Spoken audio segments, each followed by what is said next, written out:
समय तो बहुत नजदीक आ गया और कार्य तो इतना सारा बाकी है और हैंड्स तो है नहीं, तो ये इतना सारा काम संपन्न करना है तो कुछ तो करना पड़े। तो दादी ने क्या किया, कॉलेज में पढ़ने वाली लड़कियों की लिए एक ट्रेनिंग प्रोग्राम रखा। तो जब वो प्रोग्राम रखना था ने, तो दादी जी ने प्रपोजल रखा, लेकिन मेरे जैसी, पार्वती बहन जैसी, कमला बहन जैसी साथियां जो दादियां होती है ना, तो दादियों के आगे बड़ी दादी ने ये बात रखी कि हमें कॉलेज लड़कियों के लिए ट्रेनिंग रखनी है 1 मास की। तो उन्होंने कहा दादी, कॉलेज की लड़कियां बड़ी फैशनेबल होती है और वो उनको आप बुलाएंगे वो तो कभी आपकी बातों को मानेंगे नहीं। ये कॉलेज वाली लड़कियों के पर मेहनत करना फालतू। दादी ने कहा नहीं, अपने को करने तो दो, एक प्रयोग करने में क्या जाता है। दादी तो बड़ी मीठी थी, दादी ने सबको मनवा लिया और वैकेशन के टाइम में, कॉलेज का वैकेशन होता है मई मास में, मई जून का टाइम बीच का 16 जून को शायद हमारी 16 जून नहीं 16 मई को 14 या 16 मई को हमारी कुमारियों की ट्रेनिंग शुरू हुई। 1 मास के लिए हमको बुलाया था। तो 1 मास की ट्रेनिंग में 35 कुमारियां थी। वो 35 में एक मैं भी थी। आज केवल 1 कुमारी उस ट्रेनिंग से चली गई अपने लौकिक जीवन। 34 कुमारियां आज सभी बहुत अच्छी अच्छी बाबा की सेवा संभाल रही है। मैं, आशा बेन, शीलू बेन, आरती दीदी, मुन्नी बेन और बहुत सारी बहनें जो अभी बहुत अच्छे अच्छे जोन सब जोन संभाल रही हैं। तो दादी जी के नजरों में ये था, परख शक्ति थी और दादी ने फिर तो उसी समय से लेके यज्ञ में ट्रेनिंग शुरू हो गई और हर ग्रुप से कभी कितने निकले कभी कितने निकले। दूसरा, दादी जी हमेशा कुमारों को अलग से मिलती थी और कुमारों से अलग से जब मिलती थी ना, वो किसी टीचर्स को अंदर बैठने नहीं देती। अब कुमार वो कहती थी मेरे कुमारों के क्लास में मेरे को कोई बहने नहीं चाहिए। फिर मेरी दादी क्या करती थी, फिर दादी उन्हों के दिल की बात पूछ लेती थी, उनकी कोई समस्याएं होती थी सुन लेती थी और भरपूर प्यार से खिलाती थी पिलाती थी और फिर कुछ कान पकड़ना हो तो कान भी पकड़ लेती थी। और प्यार से कोई बात ध्यान में देने वाली होती थी तो दादी जी ध्यान में दे देती थी। प्यार बहुत करती थी पर कहने वाली चीज कह भी देती थी। तो एक बारी दादी को ने देखा कि क्लास में सभी कोई कुमार भाई वगैरह देखने में नहीं आते, यज्ञ में ज्यादातर तो कुमार लोग ही है समर्पित। तो मोहिनी बहन को बोला, मोहिनी ये देखो ये भाई लोग अमृत वेला क्लास में नहीं आ रहे हैं, अभी इनको कैसे सिखाया जाए, कुछ कहना तो पड़ेगा। तो बोला अच्छा ठीक है, हम लोग पहले तो देखें कि वो लोग उस समय करते क्या है। तो एक दिन दादी और मोहिनी बहन दोनों भाइयों के निवास स्थान पर चक्कर लगाने गए तो बड़ा बड़ा घूंघट डाल के गए, किसको मालूम नहीं चले इससे। तो वो जो सिक्योरिटी पर बैठा था उन्होंने कहा, ए माता इधर क्यों आई हो, ये भाइयों का डिपार्टमेंट है, इधर नहीं आओ। तो धीरे से दादी ने कहा चुप रहो। तो वो बेचारा समझ गया कि तो दादी है। फिर दादी ने मोहिनी करे वो भाई को बोला तुम एक लिस्ट ले लो और अंदर में देखना कि कौन कौन सोया हुआ है, योग में नहीं गया। तो लिस्ट निकाली। अब उस लड़के ने तो क्या किया, सबको बता दिया कि आज शुरू दादी आई थी और दादी ने सबकी लिस्ट लिखवा दी है कि कौन कौन अमृत वेला योग में नहीं गए।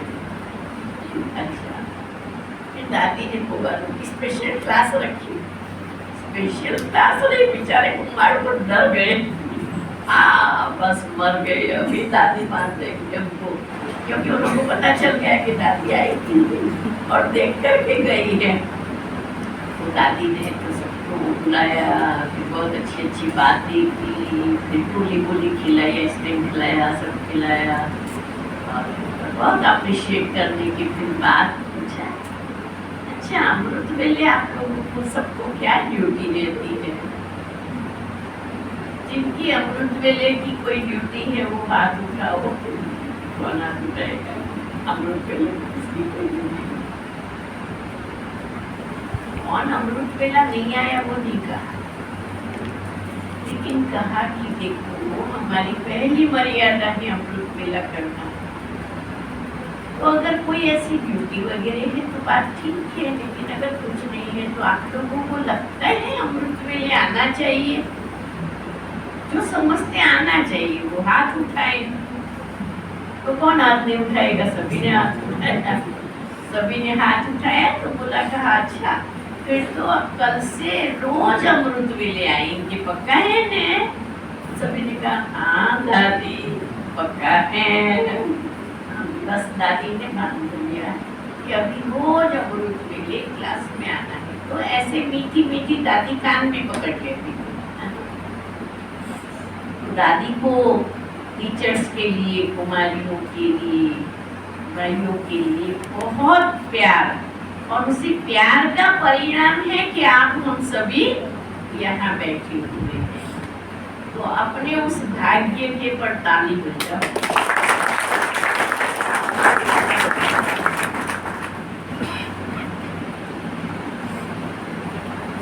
दादी की बातें, बाबा की बातें, यज्ञ के साथ 58 वर्ष से जुड़े हुए हो तो बहुत सारी बातें,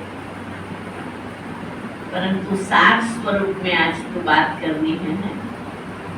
तो देखो हमारे अंदर 3 शक्ति, एक है पावर ऑफ ऑब्जर्वेशन। सही बात? कौन सी ताकत है? Power of observation. हम जो कुछ देखते हैं, सुनते हैं, अनुभव करते हैं, उस ऑब्जर्वेशन के आधार पर ऑटोमेटिक दूसरी एक शक्ति है। वो कौन सी है? Power to adopt.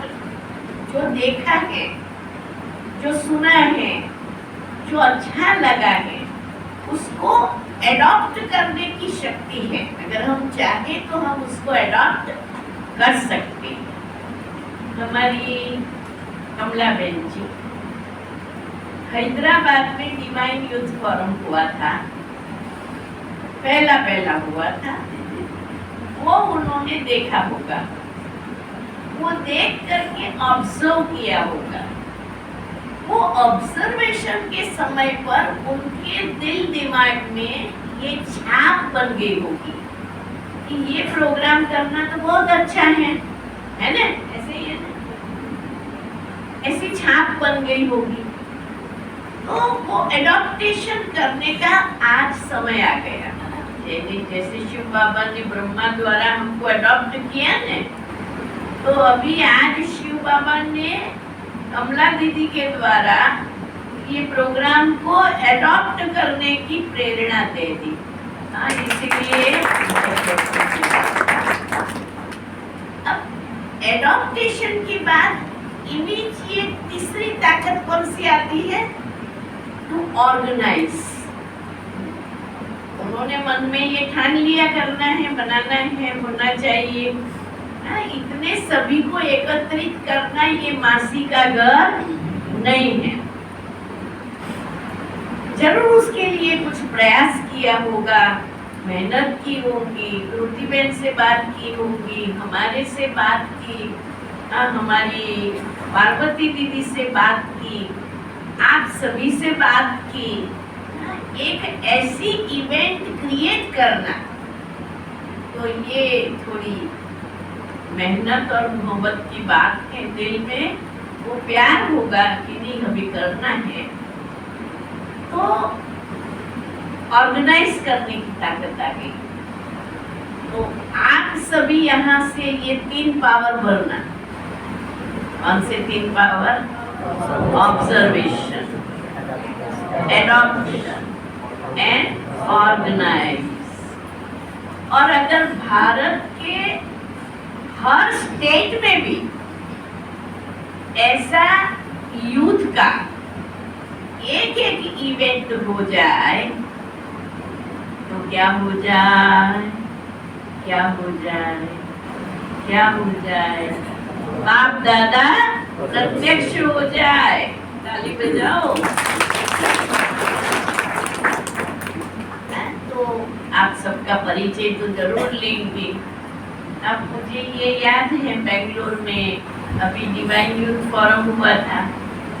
वहाँ ये अमित भाई और पूरी टीम 8-10 लोग जो वहाँ अटेंड करने के लिए आए थे, वो मुझे पर्सनल मिले थे। और जब पर्सनल मिले उसी समय उन्होंने अपने दिल का उमंग भी व्यक्त किया था। तब मेरे को पूछा था कि दीदी अगर हम ऑर्गेनाइज करेंगे तो आप आएंगे? मैंने कहा क्यों नहीं, मैं जरूर आ जाऊंगी। मैं जरूर आऊंगी। तो मैं आप सबको प्रॉमिस करती हूँ कि अगर कहाँ भी ऐसा डिवाइन यूथ फोरम का प्रोग्राम ऑर्गेनाइज करेंगे तो मैं जरूर आऊंगी। और कोई बड़ी बात नहीं है। देखो, हमारे लिए कोई भी बात बड़ी नहीं है। उसका कारण ये है, कौन सा है? बाबा मेरे साथ हैं। सब साथ में हैं। तो ऐसा संकल्प करो। मिनिमम में आपकी मिनिमम मैक्सिमम क्या है? तो बहुत बड़ा है जी। तो इसके ऊपर ही बैठे अरे सब जो भी अपने पास करेगा तो भी इसका बहुत हो जाएगा। पर बरोबर, पर मिनिमम कितनी संख्या होनी चाहिए, मैक्सिमम कितना होना चाहिए, ये आपका क्राइटेरिया हमको मालूम होना चाहिए ना। एक सब जोन से अगर 50 से 75 के बीच में संख्या होती है तो ये आइडियल संख्या है। तो 8 तो बनने ही चाहिए।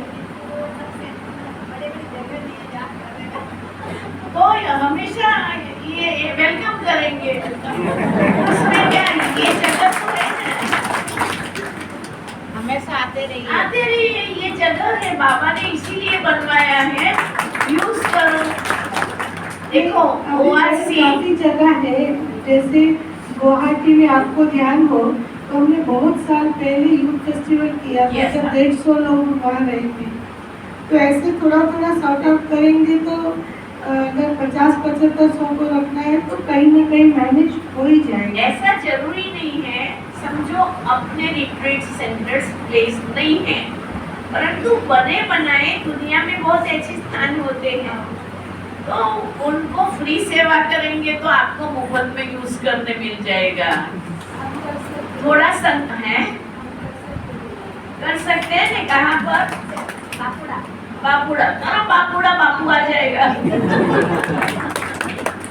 तो बना बनाया कोई फ्री में दे देगा, नहीं तो हम जो यूथ मिल करके करेंगे तो कहेंगे अच्छा चलो करो ना, हम सब मिल करके सहयोग कर लेंगे।